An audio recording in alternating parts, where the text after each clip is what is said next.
Hello, welcome to New York Finance, Credit, and Tech. Hey YouTube, welcome to our channel. I'm going to give you stimulus updates of the week and straight to the point. A U.S. Treasury report out last week found that the Social Security Trust Fund is projected to only be able to pay out full benefits through 2033. 1 year earlier than what the 2020 report projected, and a key Medicare trust fund could run low on funds by 2026. That said, the worst case scenario is not that the program will stop paying benefits completely. The bulk of the Social Security funding comes from dollars that come out of our paychecks and matched by our employers. William Arnott, the CEO of the National Academy of Social Insurance, said, "Worst case, let's say that in 2033 there's no more trust fund. That doesn't mean Social Security is gone. It means that the benefits that are to be paid that year will have to be cut across the board by 25%. We're going to update you with the latest SSDI, SSI, VA Social Security benefits in this video and also the next video.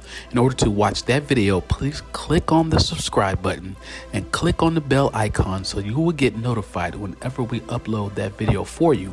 And please smash that like button. It really helps our channel and it helps us to bring more great updates just for you. Now let's move on. Social Security Trust Fund running low. The Social Security program added more money to its key trust fund than it needed to pay out from 1990 through 2017, but that trend flipped in recent years, and without federal action, the gap is expected to widen to the point that the trust would become insolvent in 2033. Arnott added that such a situation is not good. "I don't want to minimize how bad that is, but it's not zero. And I think people have to keep it in perspective that the trust fund is not the sole source of Social Security financing. Americans, particularly younger generations, are quite jaded about whether Social Security will be around when they retire. One survey from Nationwide Financial found that 47% of millennials, defined as Americans currently between the ages of 25 through 40, agreed that they will not get a dime of the Social Security benefits they have earned. Millennials in particular would need Social Security because they're missing something their parents or grandparents had, and that was a good old-fashioned traditional pension." Arnott says they're in jobs that don't have pensions. They have 401ks. They're going to need Social Security more than any other generation. Current workers have a lot at stake and they have to realize that. And let us know in the comments below what you think about it and your opinion on what type of Social Security we need to get and at how much and until when, because the people really need it now. And Social Security stimulus, we need it really now, really do. The Social Security Trustees Report.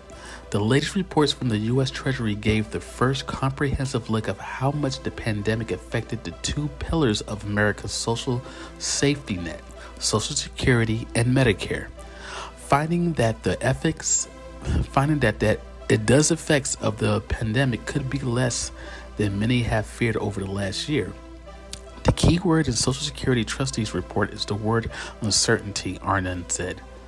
There are still more questions than answers in terms of what are the long-range impacts of the pandemic and the economic recession. The biggest risks to financing Social Security, according to Arnott, are if we go back to the days of stagnation, high unemployment, and high inflation.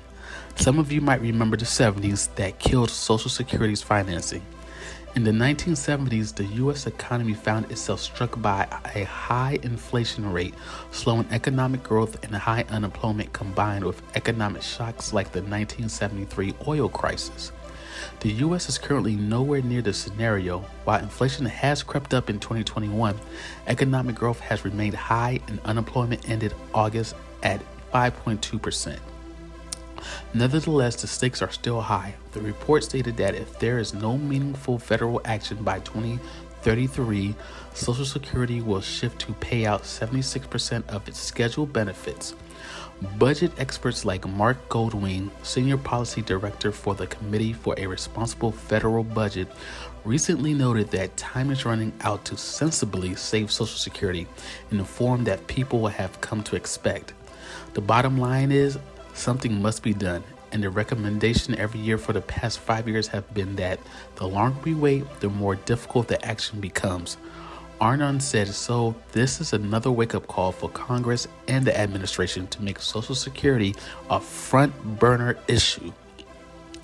Lawmakers have proposed different ideas, from coveting a bipartisan group with the power to make a plan for the federal trust fund to proposing a different bill championed by Democrats that would raise maybe benefits through a payroll tax increase and new taxes on the highest income earners.